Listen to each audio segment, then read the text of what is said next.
ప్రపంచాన్ని శాసిస్తున్న కమ్యూనికేషన్ రంగం గురించి national optical fibre network project మరియు Bharat broadband network limited general manager Shri G V Manoj Kumar గారితో పరిచయం అంటారు. పరిచయకర్త శ్రీ చుండూరి మహేష్. ప్రపంచంలో ఈ రోజున ఏమీ లేకపోయినా బ్రతకలమేమో కానీ ఒక సెల్ ఫోన్ లేకపోతే బ్రతకలేమేమో అనేటటువంటి పరిస్థితి. ఎందుకంటే మనిషి ఒకళ్ళతో ఒకళ్ళు కమ్యూనికేషన్ చేసుకోవడంలో అంత ఎక్కువగా ప్రగతి సాధించాడు. మిగతా అన్నిటికంటే ఈ ప్రగతి చాలా ఎక్కువగా ఉన్నది. ఈ సమాచార విప్లవంలో ప్రపంచం అంతా శరవేగంతో పరిగెడుతోంది. ఈ రోజున వరల్డ్ టెలికమ్యూనికేషన్స్ డే. మరి ఈ సందర్భంగా మనతో జీవి మనోజ్ కుమార్ గారు ఉన్నారు. వీరు general manager projects, national optical fibre network project, అలాగే భారత్ బ్రాడ్బ్యాండ్ నెట్వర్క్ లిమిటెడ్కి వీరు జనరల్ మేనేజర్గా ఉంటున్నారు. వీరి ద్వారా తెలుసుకుంటున్నాం ఈ రోజున ఈ టెలికమ్యూనికేషన్ రంగంలో ఎటువంటి ఆధునిక సదుపాయాలు లభిస్తున్నాయో, ఎలాగ పరిగెడుతోందో ఈ రంగం, వారిని అడిగి తెలుసుకుందాం. నమస్కారం అండి. నమస్తే అండి. ముఖ్యంగా ఈ టెలికమ్యూనికేషన్ రంగంలో వినూత్నమైనటువంటి మార్పులు వచ్చేస్తున్నాయి. ఈ రోజున ఉన్న టెక్నాలజీ రేపు ఉండట్లేదు. ల్యాండ్ ఫోను, తర్వాత పేజర్స్, తర్వాత ordinary cell phones, then smart phones. ఈ రోజున మళ్ళీ విపరీతంగా రోజుకొకటి మారిపోతుంది కదా. మరి ఇలాంటి ఈ ప్రపంచంలో ఈ టెలికాం రంగం ఇలా విస్తరిస్తూ పోతూ ఉంటే భవిష్యత్తు ఎలా ఉంది, ఈ రోజు నుంచి రేపటికి జరిగేటటువంటి ఆధునికమైనటువంటి మార్పులు మీ ద్వారా తెలుసుకోవాలనుకుంటున్నాం ఈ రోజున. ఈరోజు ప్రపంచ టెలికమ్యూనికేషన్స్ డే. దీని శుభాకాంక్షలు అండి అందరికీ కూడా. ఎందుకంటే ఈరోజు మనం ఇట్లాగా అందరం మాట్లాడుకోగలుగుతున్నాం, చక్కగా మన యొక్క ఇన్ఫర్మేషన్ షేర్ చేసుకోగలుగుతున్నాం అంటే దానిలో చాలామంది వాళ్ళ యొక్క కృషి దీంట్లో కనిపిస్తుంది మనకి. అయితే ఇది ప్రప్రథమంగా ఇంటర్నేషనల్ టెలికమ్యూనికేషన్ యూనియన్ అనేటువంటిది 1865 సంవత్సరంలో మనకి మొదలైందండి. అప్పటి నుంచి మనం టెలిగ్రాఫ్, తర్వాత సబ్సిక్వెంట్గా నెక్స్ట్ ఈ telephony, next internet, mobile broadband communications దాకా కూడా విస్తరించి ప్రస్తుతం 152వ సంవత్సరం ఈ యొక్క ఇంటర్నేషనల్ టెలికమ్యూనికేషన్స్ డే అనేటువంటిది రావడం జరిగిందండి. అయితే ముఖ్యంగా ఒకసారి మనం వెనక్కి తిరిగి చూసుకున్నట్లయితే మన ఇంటర్నెట్ దానికి సంబంధించి కానీ మనం చూసుకున్నట్లయితే ప్రప్రథమంగా 1995లో మన యొక్క ఇంటర్నెట్ వేగం అనేటువంటిది 9.6 కిలోబిట్స్ పర్ సెకండ్ ఉండేదండి.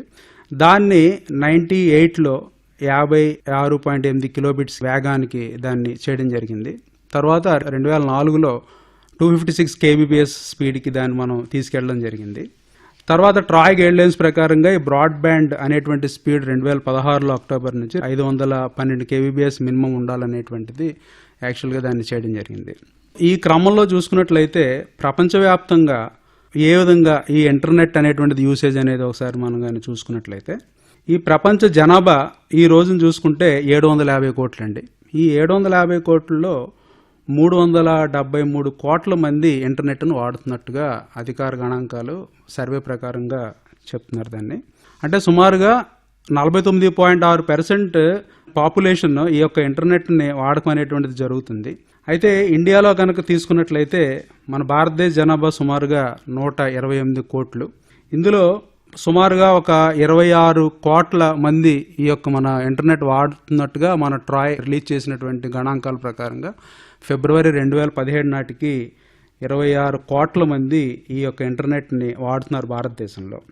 అయితే ఇంటర్నెట్తో పాటుగా మెయిన్ టెలిడెన్సిటీ అంటామండి. టెలిడెన్సిటీ అంటే 100 మంది జనాభాలో ఎంతమంది టెలిఫోన్ వాడుతున్నారు అనేటువంటి దాన్ని చెప్పేటువంటి దాన్ని టెలిడెన్సిటీ అంటాం. అది ప్రస్తుతం మనకి 2000 అంతకు ముందు సంవత్సరంలో సుమారుగా అది లెస్ దాన్ 10%. అంటే ప్రతి 100 మంది యూజర్లకి కూడా ఒక 10 మంది లోపల ఉండేటువంటి సౌకర్యం ఉండేది. తర్వాత భారత ప్రభుత్వం దాన్ని ఆర్థిక విధానాల ద్వారా కానీ లేకపోతే ఈ యొక్క లిబరలైజేషన్ పాలసీస్ వల్ల కానీ ప్రైవేట్ రంగం ఇందులోకి రావడం వల్ల టెలిడెన్సిటీ అనేటువంటిది ఈ రోజున కనుక చూసినట్లయితే 92.6%గా ఉందండి టెలిడెన్సిటీ. అంటే మనకి యాక్చువల్గా ఇప్పుడు ఉన్నటువంటి జనాభా 128 కోట్ల జనాభా తీసుకున్నట్లయితే అందులో 118.5 కోట్ల మందికి ఈ టెలిఫోన్ సౌకర్యం అది అందిస్తుందండి ఓవరాల్గా. ఇందులో 116 కోట్ల మంది ద్వారా మొబైల్ ఫోన్ల ద్వారా, అలాగే 2.4 కోట్ల మందికి ఈ యొక్క ఫిక్స్డ్ టెలిఫోనీ ద్వారా టోటల్గా 92.59% అనేటువంటిది టెలిడెన్సిటీ ఉన్నదండి ఇందులో. అయితే ఇందులో ఆంధ్రప్రదేశ్లో తీసుకున్నట్లయితే మన టెలి డెన్సిటీ ఏ విధంగా ఉందంటే దేశం యొక్క యావరేజ్ కంటే ఎక్కువగా ఉన్నామండి. మనం 96% ఉంది మనది. అయితే లోయెస్ట్గా బీహార్ 60%. అదేవిధంగా ఢిల్లీ తీసుకున్నట్లయితే అది 250% ఉందండి. అంటే ఒక 100 మంది పాపులేషన్లో 250 ఫోన్లు ఉన్నట్టుగా యాక్చువల్గా గణాంకాల ప్రకారంగా మనకి తెలుస్తుంది అనమాట అండి. అది ఈ విధంగా ఈ యొక్క టెలి డెన్సిటీ అనేటువంటిది. Next internet penetration. అంటే ఈ ఇంటర్నెట్ పెనిట్రేషన్ అనేది ఎందుకు దీనికి ప్రాముఖ్యత సంతరించుకుంది అంటే, ముఖ్యంగా మన వరల్డ్ బ్యాంక్ వాళ్ళ యొక్క నివేదిక ప్రకారంగా ఏంటంటే 10% కనుక ఈ బ్రాడ్బ్యాండ్ పెనిట్రేషన్ కానీ పెరిగినట్లయితే అది 1.38% జీడిపి ఇంక్రీజ్ అవుతుంది అనేటువంటిది వాళ్ళు చెప్పడం జరిగిందనమాట అండి. దీనివల్ల ఏంటంటే ఈ బ్రాడ్బ్యాండ్ ఎప్పుడైతే మనం యూసేజ్ పెరుగుతుందో దీనివల్ల మనకి socio economic changes in the society అనేటువంటివి రావడం జరుగుతుంది. దీనివల్ల మొత్తము ఓవరాల్గా యొక్క కంట్రీ డెవలప్మెంట్కి ఇది దోహదం చేస్తుంది అనమాట అండి. అయితే ఈ ప్రపంచ టెలికమ్యూనికేషన్స్ దినోత్సవంకి ఒక ప్రత్యేకమైనటువంటి థీమ్ ప్రతి సంవత్సరం ఇస్తుంటారు కదా మనోజ్ గారు? అవునండి. మరి ఈ సంవత్సరానికి థీమ్ ఏంటి ఇచ్చారు? Big data for big impact అండి. ముఖ్యంగా ఏంటంటే మనం భారతదేశంలో కనుక తీసుకున్నట్లయితే ప్రస్తుతం మన ఆధార్ డేటాబేస్ తీసుకుంటే ఇట్స్ వెరీ బిగ్. అంటే మన 128 కోట్ల భారతీయుల యొక్క డేటాబేస్ తీసుకుంటే వాళ్ళలో ఉన్నటువంటి ఆధార్తో లింక్ అయినటువంటిది 112 కోట్ల ఆధార్ నమోదు చేయడం జరిగింది.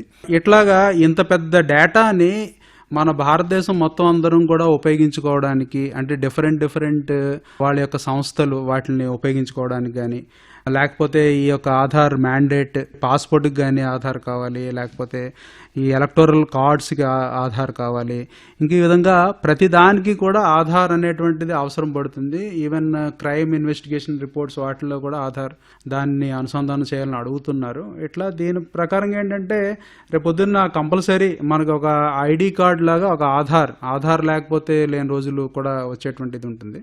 అలాగే జిఎస్టీ, ఈ గూడ్స్ సర్వీస్ ట్యాక్స్ నెట్వర్క్, ఇది కూడా ప్రస్తుతం మనకున్న లభ్యమైన ఇన్ఫర్మేషన్ ప్రకారంగా 70 లక్షల జిఎస్టీ నమోదు చేయడం జరిగింది దేశవ్యాప్తంగా. అది మళ్ళీ రేపు 1 తారీఖు నుంచి కూడా దాన్ని మళ్ళీ రీఓపెన్ చేస్తున్నారు రిజిస్ట్రేషన్స్కి.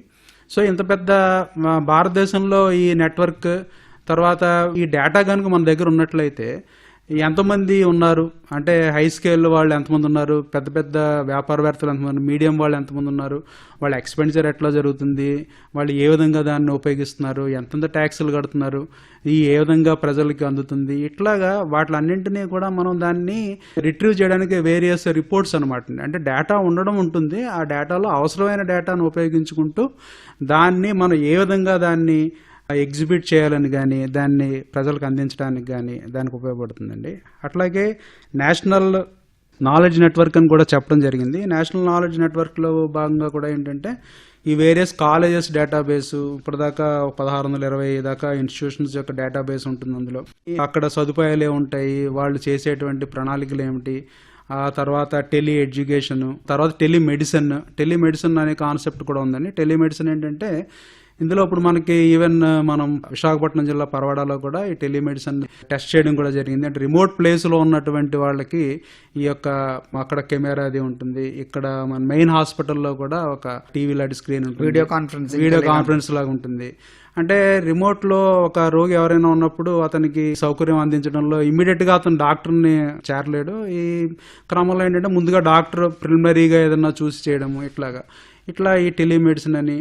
టెలి ఎడ్యుకేషన్ ఏంటంటే ప్రొఫెసర్ గారు ఉంటారు, ఆయన కొంతమందికే కాకుండా అది కూడా వెబ్ కాస్టింగ్ అంటామండి. వెబ్ కాస్టింగ్ అంటే ఏంటంటే ఈవెన్ ఇంటర్నెట్లో కూడా మన బ్రాడ్కాస్టింగ్, ఇప్పుడు ఆల్ ఇండియా రేడియో బ్రాడ్కాస్టింగ్ అలాగా అది వెబ్ కాస్టింగ్ అంటే వెబ్లో కూడా మొత్తం దాన్ని ప్రసారం అయిపోతుంది. ప్రసారం అయిపోవడం వల్ల ఈవెన్ వాళ్ళు రివర్స్లో కూడా ఏదన్నా డౌట్ ఉన్నా కూడా ఎక్స్ప్రెస్ చేయడానికి కూడా వాళ్ళకి మెసేజ్ ద్వారా పంపడం కానీ లేకపోతే వాయిస్ ద్వారా పంపడం కానీ ఇట్లాగా ఈ టెలి ఎడ్యుకేషన్ అనేటువంటిది. ఇంకా లేటెస్ట్గా ఏంటంటే ఈ మధ్యన టెలి ట్యూషన్స్ కూడా వస్తున్నాయండి. ఇప్పుడు అంటే ఎక్కడో ఢిల్లీలోను బొంబాయిలో ఎవరో మంచి వాళ్ళు ట్యూటర్స్ ఉంటే అవరికి ఇంత అని చెప్పి వాళ్ళు ట్యూషన్ కానీ మనం ఎన్రోల్ చేసుకుంటే వాళ్ళు మన టీవీలో వాళ్ళు ప్రత్యక్షం అవుతారు, మన స్కైప్లో రావడము, ఇట్లాగ వచ్చి వాళ్ళు చెప్పడము. ఇట్లాగా ఈ టెక్నాలజీలో ఎవరు ఎట్లా వాడుకుంటున్నారు. ఈవెన్ వాట్సాప్లో కూడా ఏంటంటే ఆడియో ఫైల్స్ని పంపించి దాన్ని ఒక వాయిస్ కన్వర్జేషన్ కింద కూడా కొంతమంది వాడుకుంటున్నారు దాన్ని. అంటే ఇన్ని రకాలుగా దీన్ని ఏంటంటే టెక్నాలజీని ఇవ్వడం సామాన్యుడికి ఇస్తే దాన్ని ఎట్లా వాడుకోవాలనేది అన్ని రకాలుగా దాన్ని వాడుకోవడం జరుగుతుందండి.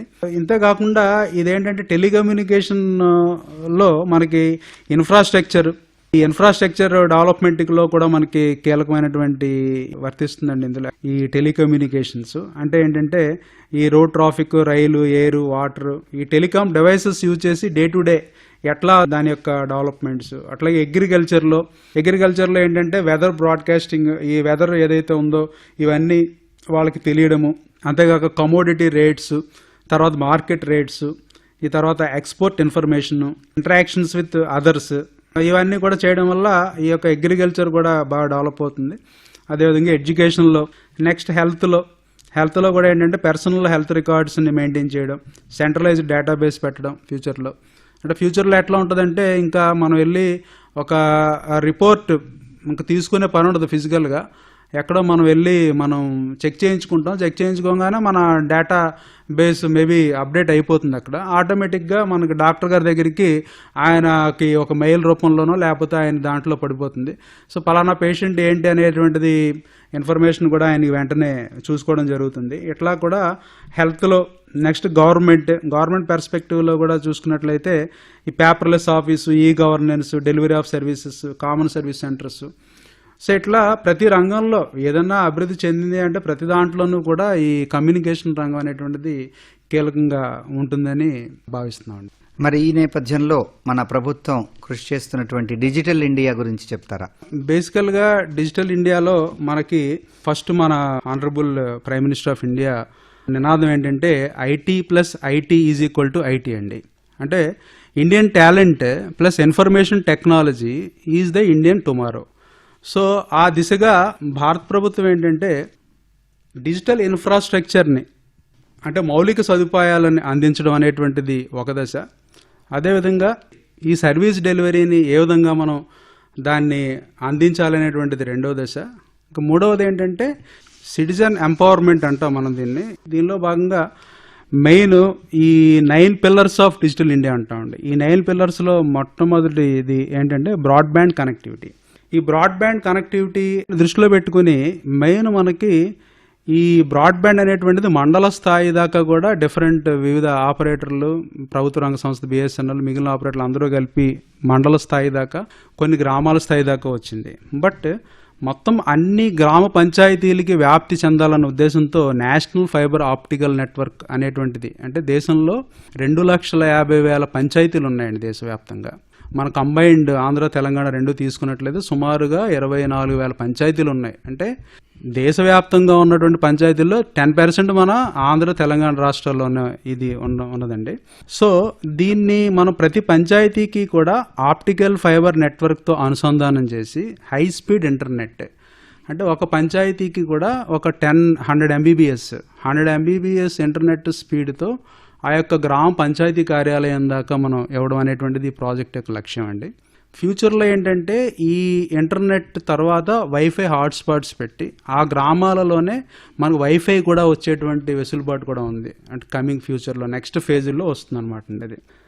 దాంతోపాటుగా అర్బన్ ఏరియాస్లో కూడా ఇంటర్నెట్ రావడము, అంతేకాకుండా నేషనల్ ఇన్ఫర్మేషన్ ఇన్ఫ్రాస్ట్రక్చర్, అంటే దీనిలో భాగంగా ఏంటంటే state wide area networks, national knowledge networks, government user network, ఇట్లా ప్రతి స్టేట్లోనూ కూడా ఉన్నటువంటి వైడ్ ఏరియా నెట్వర్క్స్ని మొత్తం అన్నింటినీ కూడా అనుసంధానం చేయడం జరుగుతుందండి. నెక్స్ట్ పిల్లర్ ఏంటంటే universal access to mobile connectivity. అంటే దేశంలో ఇంకా చాలా విలేజెస్, సుమారుగా ఒక 55,000 విలేజెస్ ఇంకా మొబైల్తో కనెక్టివిటీ లేదు వాళ్ళకి, ఇంకా వాటిని కూడా మనం ఎక్స్టెండ్ చేయడానికి. నెక్స్ట్ పిల్లర్ ఏంటంటే పబ్లిక్ ఇంటర్నెట్ యాక్సెస్ ప్రోగ్రామ్స్. ఈ కామన్ సర్వీస్ సెంటర్స్ అనేటువంటివి దీన్ని పెట్టడం వల్ల మొత్తం అన్ని రకాల సదుపాయాలన్నీ కూడా ఒకే ప్లేస్లో అందించడానికి గవర్నమెంట్ ఆఫ్ ఇండియా ఇనిషియేటివ్ తీసుకుందండి. దీనిలో భాగంగా ఈ ఏదైతే 2,50,000 పంచాయతీల్లో మనం ఇంటర్నెట్ సదుపాయం ఇస్తామో అక్కడికి కామన్ సర్వీస్ సెంటర్స్ కూడా ఫ్యూచర్లో వస్తాయి. దీంతో పాటుగా 1,50,000 పోస్ట్ ఆఫీసుల్ని మల్టీ సర్వీస్ పాయింట్స్ కింద రీసెంట్గానే ట్రైపాటిక్ అగ్రిమెంట్ కూడా అవ్వడం జరిగిందండి. పోస్టల్కి బిఎస్ఎన్ఎల్ అండ్ బీబీఎన్ఎల్ మధ్యలో కూడా ఈ ట్రైపాటిక్ దిస్ అగ్రిమెంట్ కూడా జరిగింది సెంట్రల్ మినిస్టర్ గారు ఆధ్వర్యంలో. ఈ విధంగా next e governance through technology, అంటే ఈ గవర్నెన్స్ని ఆధార్ ప్లాట్ఫామ్ని ఉపయోగించుకుని దీన్ని కూడా మన చేయడం. ఆధార్ విషయం వచ్చింది కాబట్టి ప్రస్తుతం మన దేశంలో 112 కోట్ల మంది ఆధార్ నమోదు చేసుకోవడం జరిగిందండి. 87.5% ఆధార్ నమోదు చేసుకున్నారు దీన్ని. ఈ విధంగా ఈ గవర్నెన్స్ త్రూ టెక్నాలజీ చేయడం ద్వారా national level, state level delivery gateways ఇవన్నీ కూడా ఆధార్తో అనుసంధానం చేయడం జరుగుతుందండి. నెక్స్ట్ పిల్లర్ ఈ క్రాంతి అంటే ఎలక్ట్రానిక్ డెలివరీ. ఈ నేషనల్ ఈ గవర్నెన్స్ ప్రాజెక్టులో భాగంగా డిఫరెంట్ మిషన్ మోడ్ ప్రాజెక్ట్స్ ప్రతి ఆర్గనైజేషన్లోనూ కూడా ఈ యొక్క మిషన్ మోడ్ ప్రాజెక్ట్స్ ఏదైతే ఉన్నాయో స్టేట్, సెంట్రల్ మొత్తం అన్నింటినీ కూడా అనుసంధానం చేసి ఓవరాల్గా కామన్ ప్లాట్ఫామ్ మీదకి తీసుకురావడం అనేటువంటిది ఒక ముఖ్య ఉద్దేశం అండి. నెక్స్ట్ ఇన్ఫర్మేషన్ ఫర్ ఆల్ అంటే MyGov.in ఆల్రెడీ ఒక మన వెబ్సైట్ ఒకటి క్రియేట్ చేయడం జరిగింది. దానిలో సోషల్ మీడియాతో అనుసంధానం చేసి సుమారుగా అందరికీ కూడా గవర్నమెంట్ చేసేటువంటి యాక్టివిటీస్ కానీ, చేయబోయే యాక్టివిటీస్ కానీ ఇవన్నీ మెయిల్స్, SMS రూపంలో వస్తుంది. దీనిలో భాగంగా మీకు తెలిసిందే Mann Ki Baat information to all. అదేవిధంగా ఎలక్ట్రానిక్ మ్యానుఫ్యాక్చరింగ్ అంటే భారతదేశం ఇప్పటిదాకా కూడా మనం ఇంపోర్ట్స్ చేసుకుంటున్నామండి. మొత్తం ఎక్విప్మెంట్ కానీ, సెల్ ఫోన్స్ కానీ ఇవన్నీ కూడా ఈ నెట్ జీరో ఇంపోర్ట్స్ బై 2020 నినాదంతో ఈ యొక్క ఇంపోర్ట్స్ లేకుండా మనం మేడ్ ఇన్ ఇండియా కార్యక్రమం చేసుకుని వాటిల్లో మనం జనరేట్ చేయడానికి ఈ యొక్క ఎక్విప్మెంట్ కానీ, ఇన్స్ట్రుమెంట్స్ కానీ, వేరే పరికరాలు కానీ ఇవన్నీ కూడా ఇందులోనే భాగంగా స్కిల్ డెవలప్మెంట్ చేసుకుని మన R&Dని స్ట్రెంగ్తన్ చేసుకుని వేరే ఇన్సెంటివ్స్, ట్యాక్స్ ఇన్సెంటివ్స్ ఇవన్నీ ఇవ్వడం ద్వారా దీన్ని చేయడానికి కూడా ప్రణాళిక తయారైందండి. అదేవిధంగా ఐటీ ఫర్ జాబ్స్ అంటే ఐటీ ట్రైనింగ్, ఇన్ఫర్మేషన్ టెక్నాలజీలో మనకి ట్రైనింగ్ ఇవ్వడం కానీ, అదేవిధంగా చిన్న విలేజెస్, టౌన్స్లో కూడా ఈ ఐటీ ట్రైనింగ్స్ ఒక లక్ష్యం ఏంటంటే 5 సంవత్సరాల్లో 1 కోటి మంది స్టూడెంట్స్కి ఈ యొక్క ట్రైనింగ్ ఇవ్వడానికి కూడా ఒక ప్రణాళిక తయారైందండి అట్లాగా. అదేవిధంగా లాస్ట్ది ఏంటంటే ఎర్లీ హార్వెస్టింగ్ ప్రోగ్రామ్స్. ఈ ఎర్లీ హార్వెస్టింగ్ ప్రోగ్రామ్స్లో ఏంటంటే మొత్తం అందరికీ మెసేజ్లు పంపడం, బయోమెట్రిక్ ద్వారా అటెండెన్స్, పబ్లిక్ వైఫై హాట్స్పాట్స్, ఈ స్కూల్ బుక్స్ అన్నింటినీ కూడా ఈ బుక్స్ కింద కన్వర్ట్ చేయడము, SMS బేస్డ్ వెదర్ రిపోర్ట్స్, తర్వాత ఈ డిజాస్టర్ ఏదైనా జరిగినప్పుడు దానిలో ఇన్ఫర్మేషన్ ముందుగానే పంపించడం, సెక్యూర్ ఈమెయిల్స్. సో ఈ విధంగా ఇవన్నీ కూడా ఈ గవర్నమెంట్ ఆఫ్ ఇండియా ఇనిషియేటివ్స్ అండి. మొత్తము రాబోయే రోజుల్లో మనకి ఇవన్నీ జరిగే ఆస్కారం ఉందండి. ఈ డిజిటల్ ఇండియా ద్వారా ఇంత పెద్ద ఎత్తున ప్రభుత్వం ఇవన్నీ చేయాలనుకుంటున్నాయి. కరప్షన్ని నివారించడంలో ముఖ్యంగా మన డిజిటల్ ట్రాన్సాక్షన్స్, మనీ ట్రాన్స్ఫర్స్ కానీ ఏదైనా మనం కొన్నప్పుడు డిజిటల్ పేమెంట్లే చేయాలని చెప్పి గవర్నమెంట్ అంటుంది. ప్రజల్లో కొంచెం చిన్న అనుమానం, భయము ఏంటంటే ఏదైనా మన డేటా అంతా అవతల వాళ్ళకి వెళ్తుంది, ఒక మన పిన్ కానీ అది కానీ ఏదైనా ఎవరైనా హ్యాక్ చేస్తే ప్రాబ్లం అని చెప్పేసి ఇట్లాగా కొన్ని అనుమానాలు కొంతమంది రేకెత్తిస్తుంటారు కదా. మరి దానికి ఎట్లాగా ఇప్పుడు మన డేటాబేస్ ఏదన్నా కూడా సెక్యూర్డ్ అండి. ఇది మన ఆధార్ డేటాబేస్ కానీ లేకపోతే ఈ బ్యాంక్ కస్టమర్ డేటాబేస్ కానీ సెక్యూరిటీ లెవెల్స్ ఉంటాయి. ఆ లెవెల్స్ని చేయడం అంటే అంత ఈజీ కాదు. మొత్తం ఈ సర్వర్స్, NIC వాళ్ళ యొక్క సర్వర్స్ మొత్తం ఇవన్నీ కూడా వాటిని హ్యాక్ చేయడం. అంతేకాకుండా ఇప్పుడు డిజిటల్ లాకర్ అనేటువంటి ఒక ఫెసిలిటీ కూడా వచ్చింది. ఓకే, అంటే అదేంటంటే అందులో మన ప్రతి ఒక్క వ్యక్తులు, పౌరులు కూడా వాళ్ళ యొక్క ఇన్ఫర్మేషన్ని అవి సేవ్ చేసుకోవచ్చు ఆ డిజిటల్ లాకర్ అనే దాంట్లో. దాంతోపాటుగా డిజిటల్ సిగ్నేచర్స్ అనే కాన్సెప్ట్ కూడా ఉందండి. ఇప్పుడు ఈ డిజిటల్ సిగ్నేచర్లో లెవెల్స్ కూడా ఉంటాయి, లెవెల్ 2, లెవెల్ 3 ఇట్లా. ఈ డిజిటల్ సిగ్నేచర్ చేయాలి, దాని ద్వారా మనము ఏదైనా గవర్నమెంట్ సైట్స్లో మనము టెండర్స్ కానీ లేకపోతే వేరే GSTN కానీ ఇట్లా ఏదన్నా మనం చేయాలి అంటే వాటి ద్వారా చేయడానికి కూడా మనకి చాలా హై లెవెల్ ఆథెంటికేషన్, దానికి ఆ యొక్క హార్డ్వేర్ ఒక డాంగుల్స్లో ఉంటాయి, అది పెట్టుకుని మనం చేస్తే తప్ప దాన్ని మనం ఆ సైట్ని యాక్సెస్ చేసి అందులో మనం అప్డేట్ చేయడం కానీ ఇట్లాంటివి చేయడానికి జరగదండి. అందువల్ల హైలీ సెక్యూర్ ఇవి. అక్కడక్కడ ఎక్కడో కొన్ని జరిగి ఉండొచ్చు కానీ బట్ ఓవరాల్గా చూసుకున్నట్లయితే మనకి సెక్యూరిటీ వైజ్ మనకి ఫుల్ సెక్యూర్ అండి. మనకి సెల్ ఫోన్స్లో ముఖ్యంగా ఇవాళ 3G అంటున్నారు, రేపు 4G, ఎల్లుండి 5G, ఇంత ఫాస్ట్గా మారిపోతున్నాయి కదా. అసలు ఏంటి 3G, 4G, 5Gలు ఇట్లాంటి భవిష్యత్తు ఎలా ఉండబోతోంది? మీరు మంచి క్వశ్చన్ వేయడం జరిగిందండి. అంటే టెక్నాలజీ అడ్వాన్స్మెంట్ ఎట్లా ఉందంటే ప్రప్రథమంగా మనం ఇప్పుడు ప్రస్తుతం 4th జనరేషన్లో ఉన్నామండి. ఇక్కడ ఇంతకుముందు తీసుకున్నట్లయితే ఫస్ట్ జనరేషన్లో మన యొక్క డేటా స్పీడ్స్ ఇప్పుడంతా కూడా వాయిస్ని డేటా డామినేట్ చేసింది కాబట్టి ప్రస్తుతం ఇన్ టర్మ్స్ ఆఫ్ మనం డేటా చెప్పుకుంటే కొంత దీనికి ఇది ఉంటుంది. 1G ఫస్ట్ జనరేషన్లో చాలా తక్కువ డేటా, అంటే 2 కిలో బిట్స్ పర్ సెకండ్ సామర్థ్యం ఉండేది. తర్వాత 2G 64 kbps, 3G 2 Mbps కొద్దిగా. నెక్స్ట్ 4Gలోకి వచ్చాక థియరిటికల్గా 200 Mbps దాకా కూడా మనం దాన్ని పంపించగల సామర్థ్యం ఉంది. 5G ఇంకా ఇది ఇంకా టెస్టింగ్ స్టేజ్లో ఉంది. అదైతే 1 gigabits per second. ఇది యాక్చువల్గా టెక్నాలజికల్ పరంగా. దీంతో పాటుగా ఏంటంటే బ్యాక్ హోల్ కనెక్టివిటీ అంటామండి. అంటే టెక్నాలజీ దాన్ని సపోర్ట్ చేసినా కూడా మనకి ఈ యొక్క డేటాని ఏదైతే మనం ఎక్కడి నుంచైనా సర్వర్ నుంచి తీసుకునే డేటా కానీ, మన దగ్గర డేటా బయటకు పంపడానికి కానీ, ఈ యొక్క యాక్సెస్ నెట్వర్క్ ఉన్నా కూడా బ్యాక్ హోల్గా ఆ యొక్క ఇంటర్నెట్ సర్వీస్ ప్రొవైడర్ ఈ గేట్వే దాకా దాన్ని తీసుకెళ్ళడానికి కూడా ఈ యొక్క సామర్థ్యం కూడా ఉండాలన్నమాట. ఆ సామర్థ్యం ఉన్నప్పుడే మనం యాక్చువల్గా దాన్ని తీసుకెళ్ళగలుగుతాం. అంటే ఇప్పుడు ఎగ్జాంపుల్ తీసుకుంటే మన కార్స్ ఉన్నాయి, ఒక 200-300 స్పీడ్తో కూడా వెళ్ళగలిగిన కార్స్ ఉన్నా కూడా రోడ్డు కూడా ఉండాలి మనకి. రోడ్డు ఉంటేనే మనకి ఆ కారు ప్రయాణించగలం అట్లా అనమాట. సో బ్యాక్గ్రౌండ్లో దాని యొక్క కెపాసిటీ ఏదైతే ఎక్కువ ఉన్నట్లయితే ప్రతి ఒక్కరికి కూడా ఈ యొక్క స్పీడ్స్ మనం దాన్ని ఇచ్చేసుకోవచ్చు, ఉపయోగించుకోవచ్చు. అయితే ఇప్పుడు ఈ యొక్క టెక్నికల్గా అడ్వాన్స్మెంట్ అవుతున్నప్పుడు ప్రతిదీ కూడా ఇంటర్నెట్ వాడుతున్నప్పుడు ఇంటర్నెట్లో ఏంటంటే ముఖ్యంగా ఒక సోర్స్ అండ్ డెస్టినేషన్ అంటాం. సోర్స్కి ఒక అడ్రస్ ఉంటుంది, డెస్టినేషన్కి ఒక అడ్రస్. మన పోస్టల్ అడ్రస్ లాగా ప్రతిదాన్ని కూడా ఒక అడ్రస్తో మనం చెప్తాం. దాన్ని ఇప్పుడు దాకా ఏంటంటే IPv4 ఇంటర్నెట్ ప్రోటోకాల్ 4 ప్రస్తుతం మనకి అందుబాటులో ఉంది, దాన్ని వాడుతున్నాము. ఈ IPv4 అనేటువంటిది 32 బిట్లు, 32 బిట్ అంటాం దాన్ని. దీనివల్ల మనకు సాధ్యమయ్యేటువంటి అడ్రస్లు ఏంటంటే 429 కోట్ల అడ్రస్లను మటుకు మనం జనరేట్ చేయగలుగుతాం. ఈ జనరేట్ చేయడం వల్ల ఏంటంటే దీనికి లిమిటేషన్ ఉందన్నమాట. ఫ్యూచర్లో మనకి ఇంకా వేరియస్ యాక్టివిటీస్కి ప్రతి దానికి కూడా ఒక IP అడ్రస్ అసైన్ అవుతుంది. అందువల్ల IPv6 కూడా ఇంప్లిమెంటేషన్ జరుగుతుంది. ఇప్పుడు వచ్చేటువంటి కొత్త లేటెస్ట్ టెక్నాలజీ ఏదైతే ఉన్నాయో ఇవన్నీ కూడా IPv6కి దాన్ని అనుసంధానం, IPv6 కాంప్లైన్స్ అంటారు దాన్ని. అంటే అది IPv6ని దాన్ని సమర్థించాలన్నమాట ఆ ఎక్విప్మెంట్.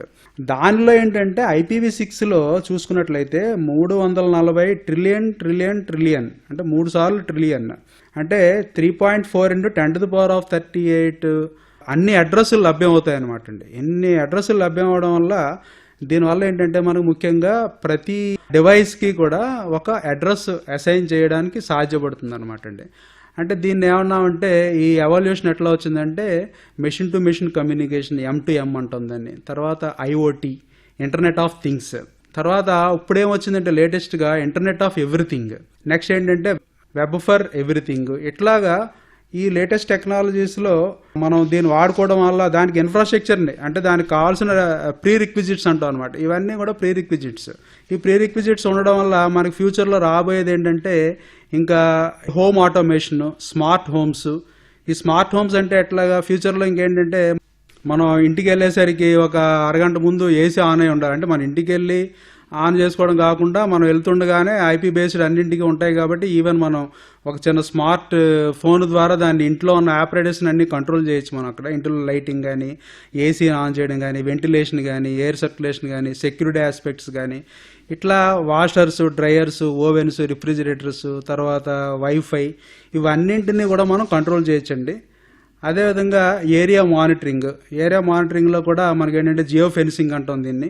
ఆర్టిఫిషియల్ ఫెన్సింగ్ లాగా దాన్ని పెట్టినట్లయితే దానిలో ఈ ఏరియాలోకి ఎవరైనా వస్తున్నారా లేదా అనేటువంటి దాన్ని కూడా మనం చేయొచ్చు. అంతేకాకుండా ఎనిమీ ఇంట్రూజన్స్ ఎవరైనా మన దాంట్లోకి వస్తున్నారా దాన్ని కూడా మనం ఈ యొక్క టెక్నాలజీ ద్వారా మనం తెలుసుకోవచ్చు.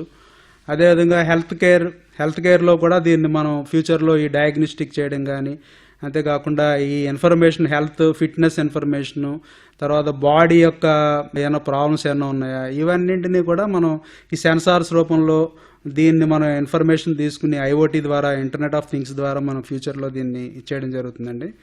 అంతేకాకుండా ఎయిర్ పొల్యూషన్ మానిటరింగ్ అంటే చాలా ఇప్పుడు సిటీస్లో కూడా మనకి బాగా డేంజరస్ గ్యాసెస్ వల్ల మొత్తం అందరికీ కూడా ఆరోగ్యం ఇదవుతుంది కాబట్టి దాన్ని కూడా మనం పొల్యూషన్ మానిటరింగ్ చేయొచ్చు.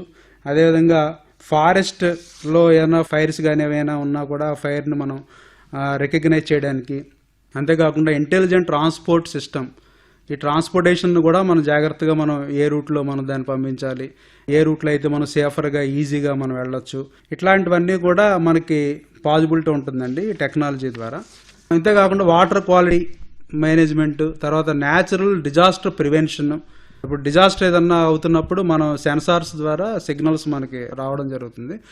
అవి రావడంతో ఏంటంటే సెంట్రలైజ్డ్ డేటా సిస్టమ్ ఉంటుంది. ఆ డేటా సిస్టంలో భాగంగా దాన్ని చూసుకుంటూ దాన్ని ముందుగానే ఏదన్నా ఇట్లాంటి ఇబ్బందులు ఏమన్నా ఉన్నా కానీ మనం ముందుగానే మనం తెలుసుకుని దాన్ని ప్రివెంట్ చేయడం కానీ.